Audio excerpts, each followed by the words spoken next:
امیر المومنین امام المتقیان حضرت علی علیہ السلام نہج البلاغہ کے خطبہ نمبر 39 میں ارشاد فرماتے ہیں کہ میرا ایسے لوگوں سے سابقہ پڑا ہے جنہیں حکم دیتا ہوں تو مانتے نہیں، بلاتا ہوں تو آواز پر لبیک نہیں کہتے۔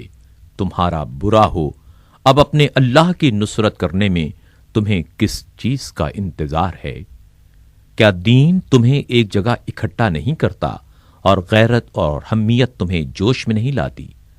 میں تم میں کھڑا ہو کر چلاتا ہوں اور مدد کے لیے پکارتا ہوں، لیکن تم نہ میری کوئی بات سنتے ہو نہ میرا کوئی حکم مانتے ہو، یہاں تک کہ ان نافرمانیوں کے برے نتائج کھل کر سامنے آ جائیں۔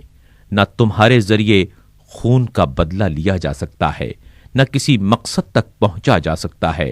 میں نے تم کو تمہارے ہی بھائیوں کی مدد کے لیے پکارا تھا، مگر تم اس اونٹ کی طرح بلبلانے لگے جس کی ناف میں درد ہو رہا ہو، اور اس لاغر و کمزور شتر کی طرح ڈھیلے پڑ گئے جس کی پیٹھ زخمی ہو۔